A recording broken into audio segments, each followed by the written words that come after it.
Welcome to End of Life University podcast. I'm Dr. Karen Wyatt, hospice physician and author, bringing you information and inspiration on preparing for the end of life by living fully today. Thanks so much for joining me here for episode number 118 of the podcast. And if you're here in the U.S. and you're listening to this podcast as it is being broadcast, you'll know this is the first Monday after the Thanksgiving holiday here in the U.S. So once again, I'll wish all of you from the U.S. a happy Thanksgiving. I hope you enjoyed your time with family and friends and had a chance to express gratitude and generosity, as I mentioned last week. Thanks plus giving on Thanksgiving. And just a follow-up, I mentioned in last week's episode that my family and I were getting ready to do our annual Thanks giveaway, where we create care packages for the homeless and hand those out here in the Los Angeles area where I happen to be staying right now. And so this is, I think, our 5th year of the Thanks giveaway, and we had another very successful event, bagging up, some necessities, basic survival necessities, including a couple of pairs of socks and bandana, toothbrush and toothpaste and other items like that, plus a number of different snacks and fresh fruit, bagging up these care packages and then going out on the streets and handing them out to homeless people we met there. And each year it's such a gratifying experience. For one thing, we found for the most part the homeless people that we connect with are so grateful and just extremely humble and delighted to receive a gift and some care and some compassion from other people who've bothered to come and connect with them and talk with them for a moment. And so it's very gratifying to be able to interact with the homeless in such a positive way. But also we've had the experience a number of times, as we walk through one neighborhood and then back again to get to the car, as we've passed by people who've received the gift bags already a little earlier in the day. Every time we notice them putting on the socks. One man came running up to us to say, "Thank you for the socks. I'm wearing them right now." And I will say socks have been one of the most popular items in the care package, and I read that also from homeless shelters, that socks are one of the most needed and most rarely donated items for the homeless. So that's why we started putting 2 pairs in every care package, so at least they could wear a pair and possibly wash out the other pair. So anyway, we had a lot of people thanking us for the socks that they were already putting on, and we saw many people eating the food that was part of the package or wearing the bandanas that we included or whatever. At least it was very nice to see that they were making use of the care packages that we handed out. So it's our intention to keep doing this every year and hopefully to grow it so that we can start giving out more packages, but also maybe larger care packages with more food, and even include at some point, I'd love to be able to give out backpacks for those who might find those helpful to have. But who knows, that's a dream for the future. So I just wanted to let you know, and also to encourage everyone out there to do your own brainstorming, and maybe there's something similar that you could do in your community next year on Thanksgiving. If you start thinking about it now and think about how could you show your gratitude by giving to others next year on Thanksgiving. So that was our Thanks giveaway, which was quite wonderful. In other announcements, let's see, the Sunday, November 26th. No, that will already be passed. I'm sorry. By the time this episode airs, I'm hosting a virtual death cafe over the phone, but it will already have passed by the time the podcast airs. Also, there will be a virtual death cafe in the month of December, but I'm not sure which date that will be yet. So I'll have to, if you go to the Death Cafe tab on the EOL University page, if you're interested in virtual Death Cafe, you can find a schedule there, and I'll list the date in December when I decide to host it, but I'm not exactly sure how that's going to work out yet. December is a really busy month, getting ready for Christmas, so I'm not sure exactly, but there will be one in the month of December. The last virtual Death Cafe for 2017 will take place in the month, during that month. If you like death cafes, and if you don't have a chance to go to one face-to-face, or you're just curious and you'd like to try it out, it's kind of fun to hop on the phone and join in our discussion once a month, where we talk about all things related to death, dying, end of life, grief, whatever the participants feel led to talk about. So you can go to eoluniversity.com and click on the Death Cafe tab, and you'll be able to read a little bit more about Virtual Death Cafe if you're interested in that. And one other last announcement, Death Expo took place in November, and it has now ended, but if you're interested, you still have a few days left to listen to the replays. So go to eoluniversity.com/DE17 speakers, and you'll be able to listen. You'll get access to all the replays on that page. So I just wanted to tell you about that. Now you can also go to the show notes for this episode and there'll be a link in the show notes that can take you directly to that page. If you can't remember DE17 speakers, you could just go to eolupodcast.com, and the show notes will have a link directly to that page for Death Expo. If you want to hear the speakers, both of the keynote speakers and then the encore presentations that were part of Death Expo this year, which was a lot of fun to present to you, and I hope you enjoy that. The last announcement, as I've mentioned before, the podcast is sponsored through generous donations at my page at patreon.com/EOLU. If you're interested in becoming a patron, you can support the podcast for just $1 or $2 a month, and that gets you into the group where you'll receive an exclusive extra recording, a Q&A recording every month, which I call the Hospice Happy Hour. You'll get that recording every month where I answer your questions or talk about subjects that you're interested in learning more about based on my experience and my knowledge about end-of-life issues. So when you join at eolu.com/ patreon.com, Patreon, patreon.com/EOLU. Gosh, I get all my URLs mixed up here. Patreon.com/EOLU is the page you go to if you want to sign up to become a patron and help support the podcast. In addition to the Q&A call every month, I will also publicly thank you on an upcoming podcast episode, and I'll help promote any end-of-life related product, business, website, book, cause, organization, anything that you'd like me to promote on the podcast. So you can just let me know if you sign up to become a patron. Just let me know what you'd like me to promote for you, and I'll be happy to do that. So also for those listening, if you are a patron and you'd like to submit a question for the Q&A call, you can go to eoluniversity.com/questions and submit your question there, and I will answer it on the very next Q&A. So that's all for the announcements.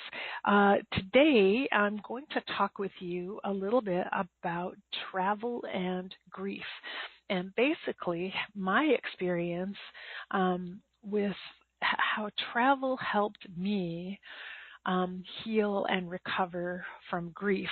And if you've listened to me talk in the past, my trip to Italy this year, which took place in September and October, was a research trip for a book that I'm writing about travel and grief. And so I spent the whole month we were there kind of immersed in the subject of grief and loss, which was fascinating. And I have so much to share in the book. I've started it, so I'm writing it right now and eager to share that with you. But in today's discussion or presentation I'm doing for you, I'm just going to give you an overview in general of how travel has helped me personally heal my grief. And I wanted to share that with you for you to contemplate for yourself for future travels. And also if you find yourself in some ways stuck in the middle of a grief process, as encouragement to consider traveling a little bit because you might also find it helpful. And in particular, I wanted to share with you, I've had a number of different travel experiences in the past that involved grief, experiences that took place while I was in the midst of a grief process. But today I'm going to describe for you one particular experience which happened when my husband and I, a number of years ago, were traveling in Italy. We were already there, had been there for a few weeks, traveling in Italy, and we arrived in the city of Venice by train, and then of course took the boat, like a hydrofoil, to get to our hotel. We walked around just a little bit. It was late afternoon and we were ready to go have a snack, so we stopped at a little sidewalk cafe and ordered a beer and some sort of appetizer, and we're sitting outside really enjoying being in Venice for the first time ever and delighted to be there when my husband received a text on his cell phone telling us that his brother-in-law had just died unexpectedly. So this is the husband of my brother's sister, and to whom we were very close, having stayed with them quite a lot. And so it was indeed a shock. Our brother-in-law had had surgery before we left on our trip and was doing really well after the surgery. So we had left to travel with this kind of reassurance that everything had gone great. In fact, he was doing extremely well, recovering way ahead of schedule. Everything was fine, nothing to worry about. So we had left with no burden on our minds or question, wondering how he was doing. And yet he had died very suddenly that day. So we got this announcement while we were in Venice, and we were shocked and numb and in extreme grief, and immediately decided we just wanted to go home. We didn't want to be there anymore. We didn't want to travel. We decided we just wanted to investigate and find out how we could get home as quickly as possible, because we felt such a need to be with the rest of the family. We felt so isolated and so far away. And so we went back to the hotel room and got on our phones and started researching flights, and even started researching bereavement benefits or bereavement discounts, of which there were none. Coming back from Europe, there were no discounts available to us, and we discovered that it would cost us $10,000 to change our flight time and go back early from Venice, not to mention other expenses of like forfeiting hotel reservations that had already been paid for, and some other travel that had been paid for in advance. So we came to the realization that we were not going to be able to leave. We had to complete our trip. And we had to figure out how we were going to do it in the midst of our grief. And frankly, we had lost all excitement and all passion for our travel at that point. We didn't want to be there, but we felt stuck there and trapped there. And we were a little bit desperate for a moment, trying to figure out, how can we survive this? How are we going to do this? Like, our trip is basically ruined. It's over, and we aren't even here anymore. We're back home with our loved ones. We're back home. Our hearts and our minds are there, thinking about them and wanting to be close to them. How are we going to finish this trip? And as you'll see in the book, I had already had another trip in Italy where I had experienced grief at the very beginning of a trip. And so we were not new to this experience of being in the midst of grief while traveling far away from home.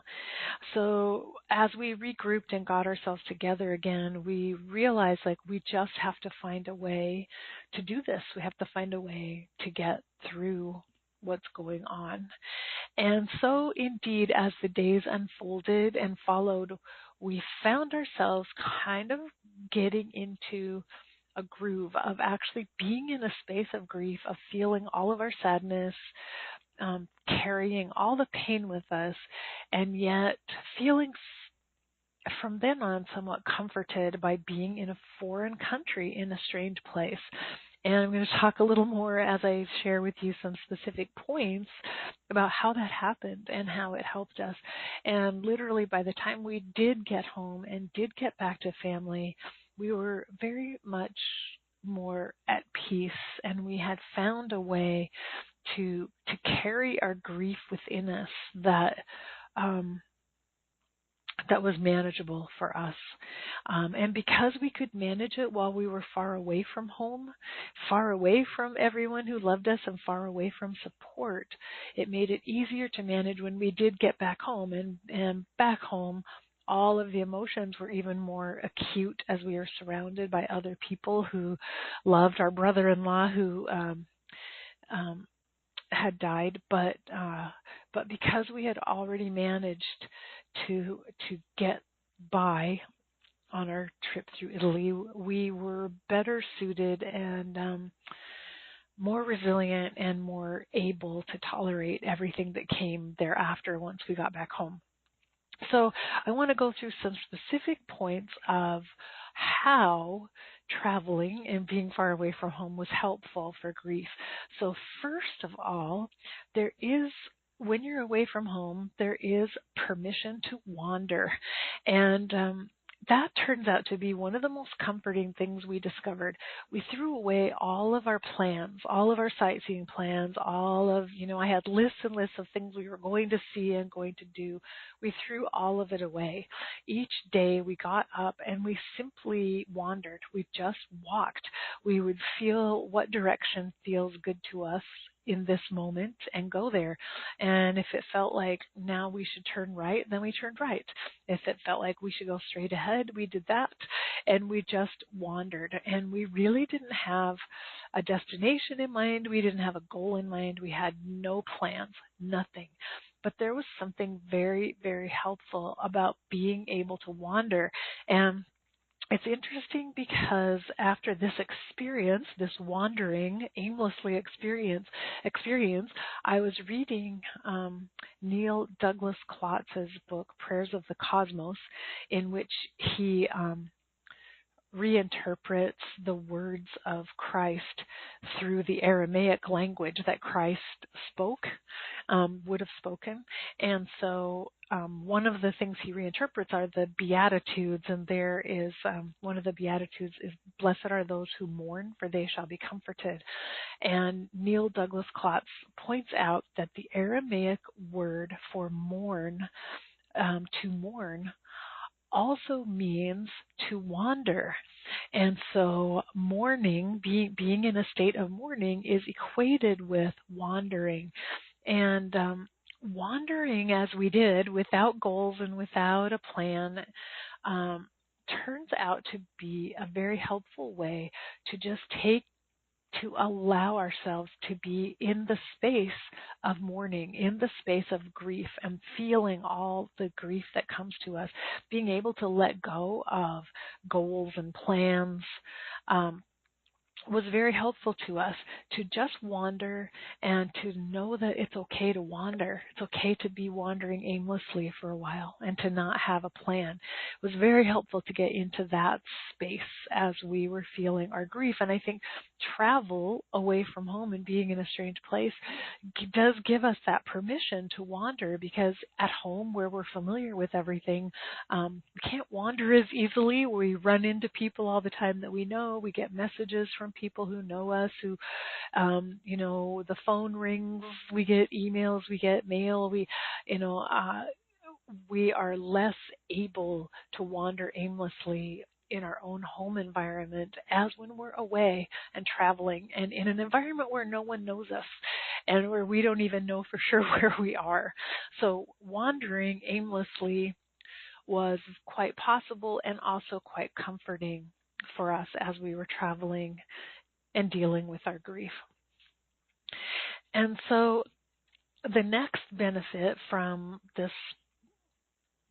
traveling and being away from home was, for us, what happened was being able to see the big picture.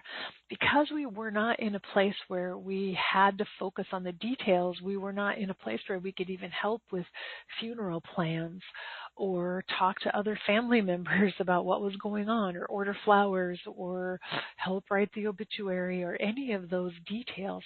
We were able to step back a little bit, and we were able to just feel our feelings and look at it all from the bigger picture of life. And some of what that consisted of, seeing the bigger picture of life, was just recognizing, while we're here in this foreign country and while we're wandering, there are also many, many people here that we're passing by who also are experiencing their own grief, who also are mourning, who also have had loved ones die recently. And we began to recognize signs and symbols and places that had to do with grief. We'd see cemeteries. We saw a funeral procession at one point. We walked by a hospital and we saw people grieving there who had recently had a loved one die. And it became obvious to us from the big picture perspective that we were not alone in the grief we were experiencing in that moment. There are many other people everywhere, all over the world, who are in the same state of wandering, who are experiencing that same territory, the same lonely and painful territory of grief. So one of the big picture views we got was this view of interconnectedness, that in fact, our mortality and our experience of losing everything and everyone we love to death is the one thing that binds us to every other person on the planet. Every single one of us will experience our own death and will most likely experience the death of those we love, at least someone we love as well during our lifetimes. And that experience of grief, the experience of mourning and wandering and being lost in a way in the desert of grief, is common to all humans, to all living beings as well, but it's shared with all other humans, no matter how different we are, no matter how different our cultures are, our religions, our histories, our beliefs, our ethnicities. We all share this same common experience of death and grief. And it's very powerful when you get away from home and instead of focusing on the details of your own pain and your own family's story, you can begin to see the stories of others all around you. And so this big picture view of the interconnectedness of all life as we face the dilemma of simply being human. It's extremely powerful. And another aspect of the big picture view is that you also have an opportunity to go deep into history and view grief through the ages and through time, particularly traveling through parts of Europe. Italy is an ancient country, and as you can see remnants and evidence of ancient societies and civilizations in Italy, particularly tombs and burial grounds. And so traveling in another country gives you this opportunity to have a big perspective into the past, that not only today are there people grieving and mourning throughout the world, but throughout time and throughout history.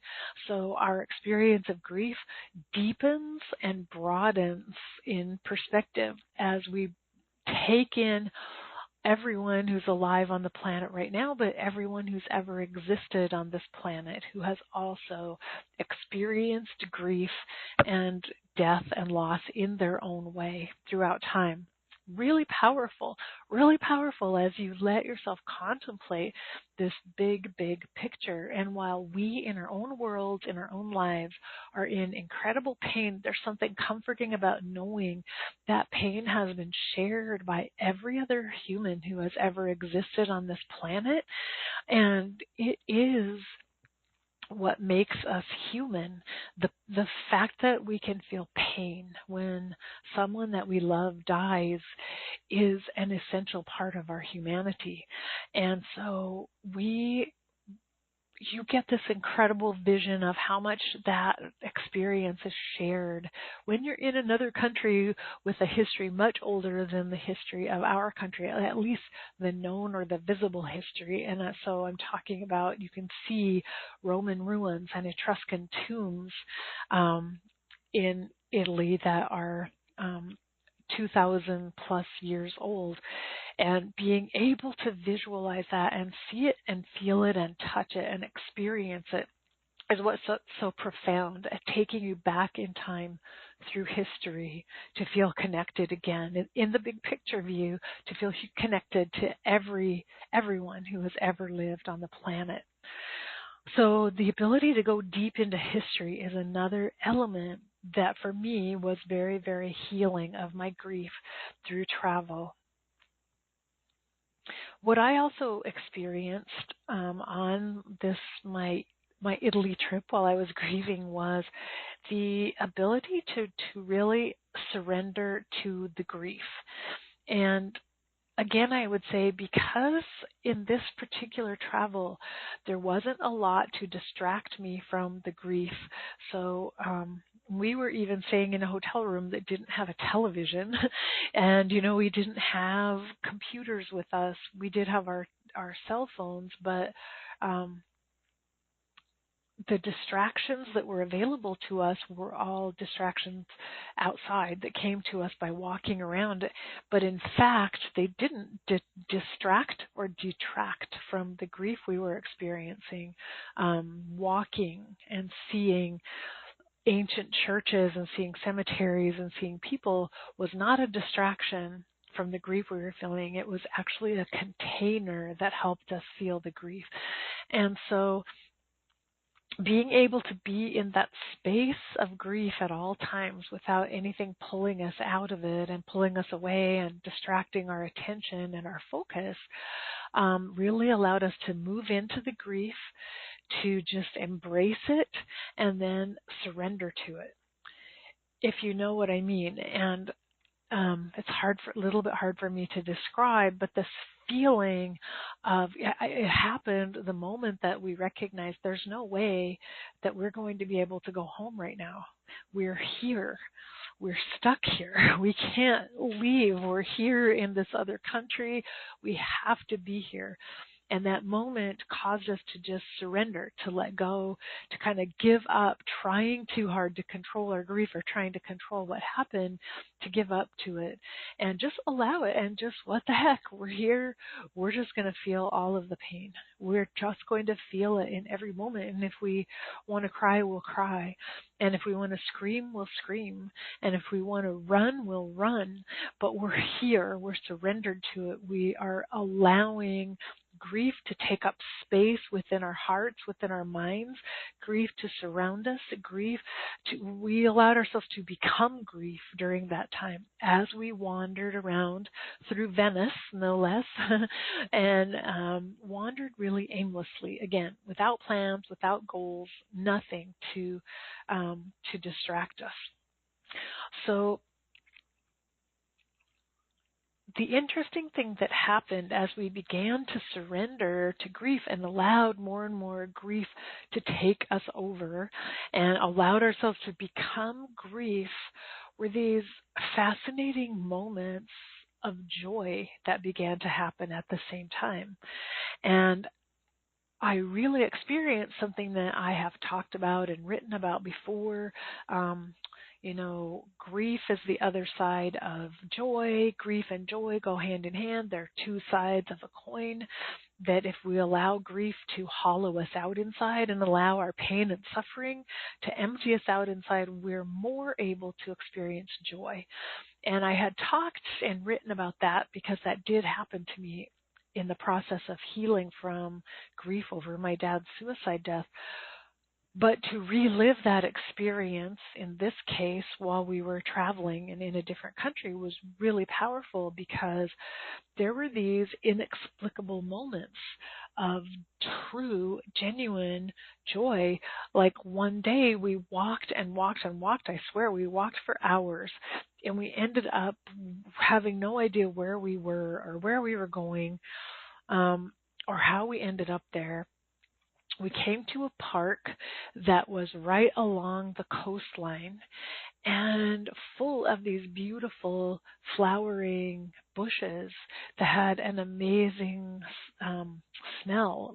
The floral fragrance coming from the flowers on the bushes was so beautiful. And I just remember being absolutely stunned as we walked up to those bushes. The flowers were gorgeous, this bright pink color, seeing the bushes, seeing the ocean in the background, and just taking it all in with all senses, the sound of the waves, the scent of the flowering bushes, the colors of the ocean and of the bushes and the trees in the park, and taking all of those sensations in, and in that moment feeling incredible joy that I was able to experience this, and remembering that I'm still alive, I'm here, I'm alive, I'm on this planet, and there's just so much beauty here. There's just so much incredible beauty, and yes, I'm like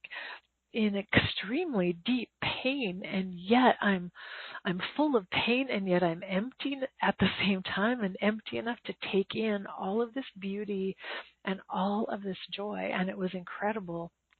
In that moment, the juxtaposition of grief and pain and beauty and joy all coming to me at once, like served on the same platter at the same time. And so that happened multiple times. I can't say that I was able to stay in the place of joy, but the more I surrendered to the grief, and the more I allowed the grief to be there, the more opportunities I had to witness and to experience and to take in joy. And so as we continued to wander, there were a number of other little experiences like that, like finding a tiny street with this little cafe on it, and seeing a beautiful fountain somewhere, and seeing children playing on a playground. There were just these brief moments when the joy was incredible that I was able to experience, again, side by side, along with the deep grief that was present there. And so the point that I wanted to make for me, it was the ability to surrender to the grief is what allowed me to experience joy at the same time. And I believe that travel helped me surrender to the grief because I was outside of all of my normal habitual experiences. And so there were no routines I could go through during the day that would kind of numb me out, or that I would kind of go into robotic mode or automatic mode, going through the motions of those routines. And sometimes I've thought going through the motions and being in a routine can be comforting, and it does in a sense. It provides some numbness. It lets us tune out and withdraw and pull away and feel less of the pain. But what I discovered on my trip is that surrendering to the pain, being able to just let go and be in the midst of the pain, was actually the key to experiencing greater joy. And so the travel, being in a new place, a beautiful place, is what allowed me both to surrender and both to have these moments of joy.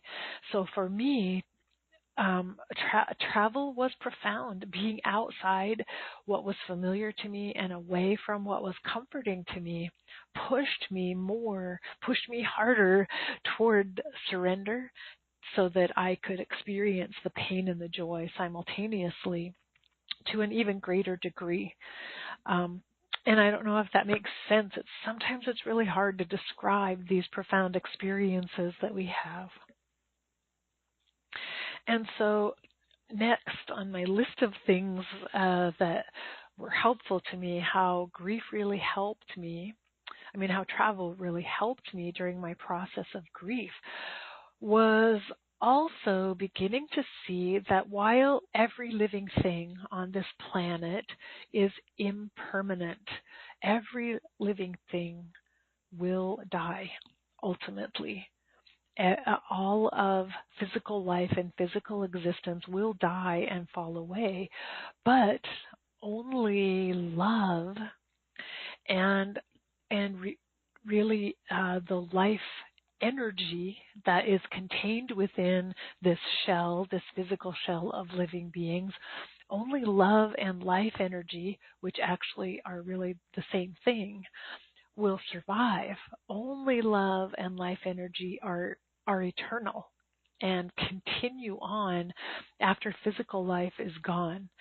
And somehow what's interesting, that travel helped me recognize this particularly.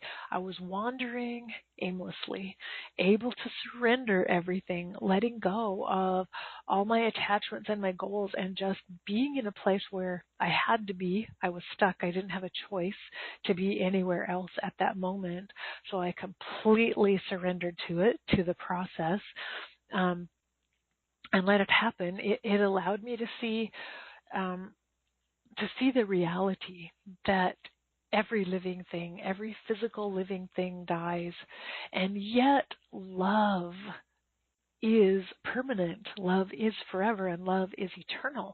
So what I'm describing to you is being able to see love all around me in that state, that surrendered state of feeling deeply the grief and pain that I was in.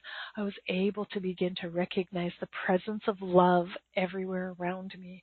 So as I wandered, and I'm not saying that couldn't have happened if I was back at home, but it was even more profound to be in a place I didn't recognize, where I saw new things every day, where I didn't really even know where I was. I didn't have any preconceived notions. I didn't have any attachments to anything. But wandering and being able to just see people, to see them giving love to one another, and seeing how love manifests itself in our world over and over again throughout our existence, and being able to see the patterns of that love, and recognizing as well that the pain of grief that I was feeling was actually just love. It was actually just love for my brother-in-law that was creating the pain. Love to know that he had left behind his physical form, and I would not get to see him in his physical form again. I wouldn't get to hear his laugh or see his smile or laugh with him because he was hilarious and had a great sense of humor. I wouldn't get to have that experience again with him in that physical form. And it was my love for him that was creating the pain of my grief. But this amazing celebration of having had the opportunity to love is what was beginning to take place within me. That how fortunate to have had a chance to know this man and to love him, so that it did cause me grief when he died. And how fortunate to have loved so much that it could hurt that much to have the person I love die. It was beautiful. It was pure and beautiful. And so that's what I mean when I'm telling you that the recognition that the love survives. And when we have to let go of who and what we love, it doesn't change love. Our love is still there. Our love stays there. It's only the physical manifestation of a human being that in the flesh that we no longer have. But the love that we have held for that person remains and doesn't go away and doesn't disappear. It became apparent to me on our travels as I was wandering that this is the case. Now, I did have that same revelation as I was grieving the death of my father, but to be honest with you, it took me a few years to come to that realization after my dad's death. Maybe I got there more quickly with my brother-in-law's death because I'd already been through that with my dad, but I believed that travel and being in an unfamiliar place was helpful to me, as I said before, because there were no distractions to take me away from the experience of the grief and from the pain of the grief that I was in.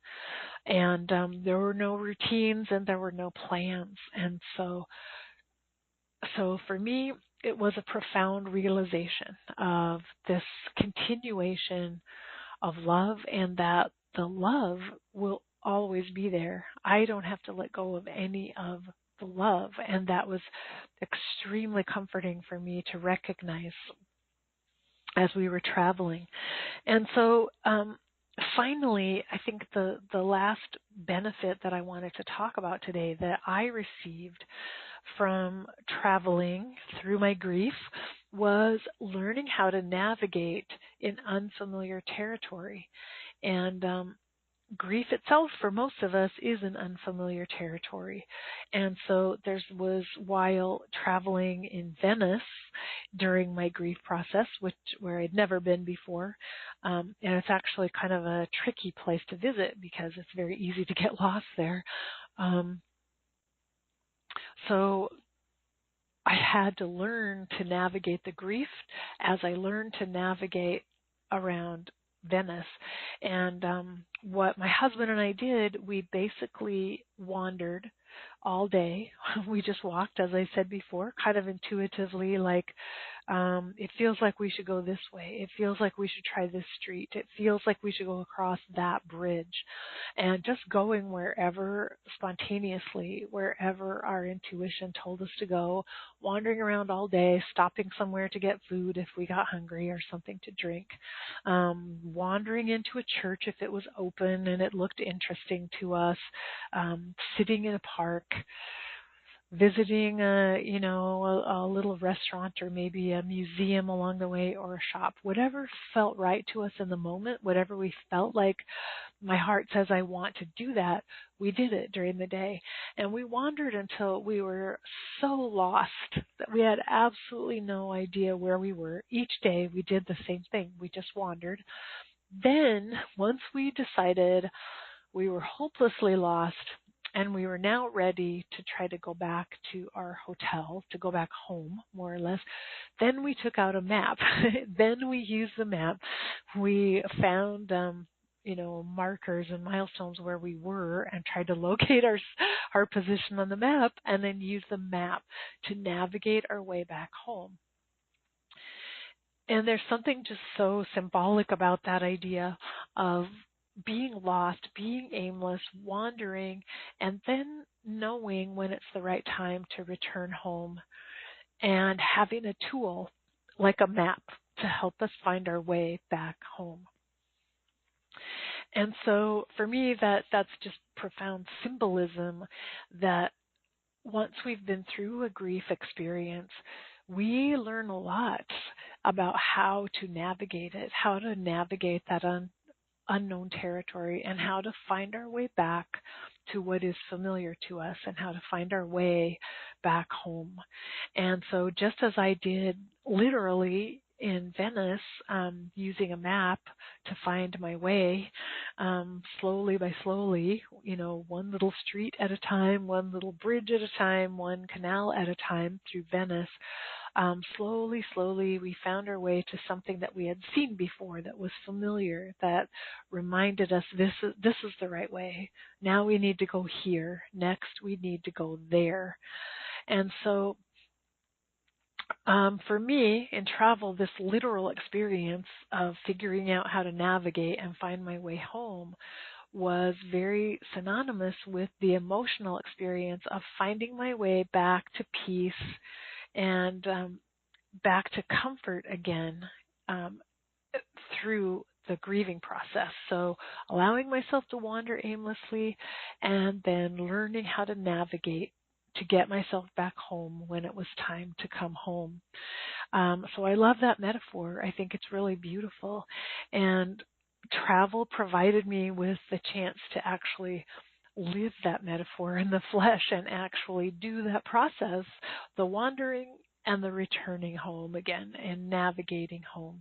And I believe that that's really what grief is for us. It's a wandering and an ultimate returning home, but returning home as a new person more hollowed out inside, more hollowed out by the pain of grief, and more full with love and joy than we were when we began our aimless wandering.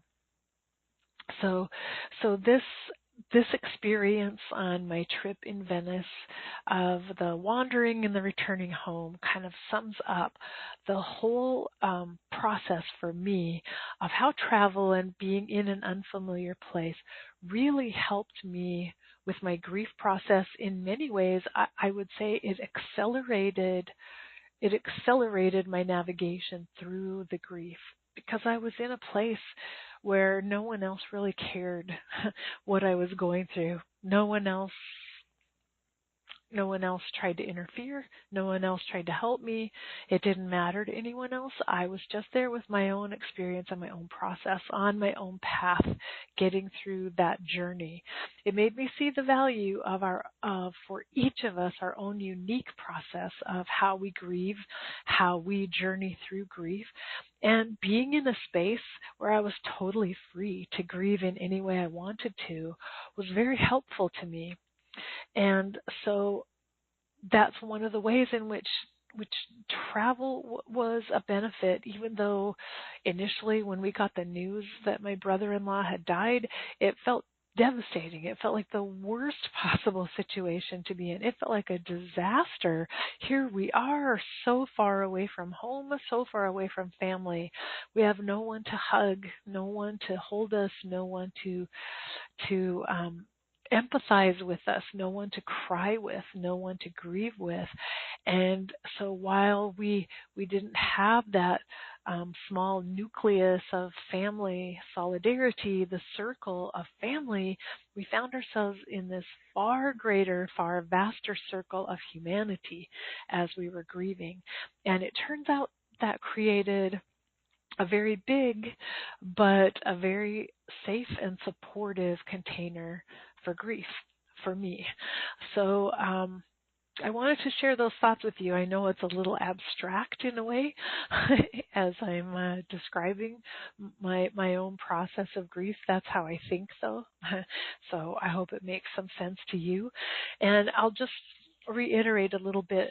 What I covered here is that travel gives you a permission to wander aimlessly while you're in the midst of grief. It helps you to see the big picture, like recognizing how interconnected all humans are in grief on the planet right now, but also to go deep into history, back into all of the historical time, to feel connected to everyone who came before us, all of our ancestors and everyone who came before us in the process of grief.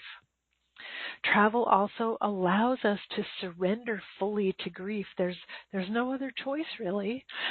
there's there's nothing else we can rely on while we're traveling. We have no choice but to surrender into the grief, then to discover joy within the midst of that grief. And that feeling the pain deeply of our grief allows us to experience joy at the same time, simultaneously to a similar depth. And also travel while grieving allowed me to see that love is the only thing that does survive. And love is really what leads to our grief, but love is what survives even while every living thing that we love will die.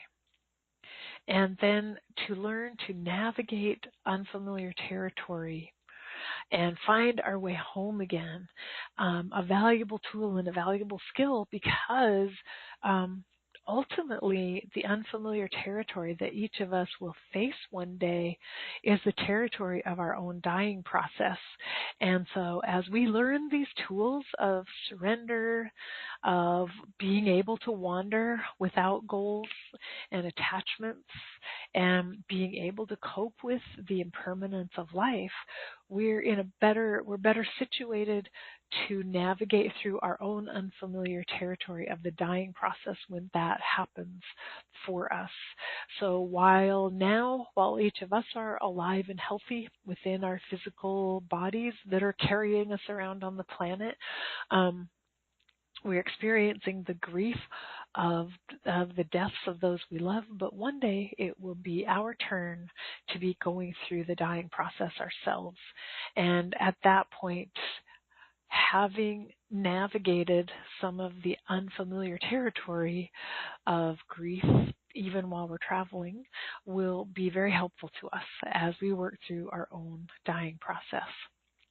So that was a little summation of what I wanted to share with you today about how travel helped me heal my grief. I hope you enjoyed listening to that. I hope you find it helpful. I also hope that you have an opportunity to travel when you're grieving, and that some of these thoughts might encourage you or help you to take on a little journey.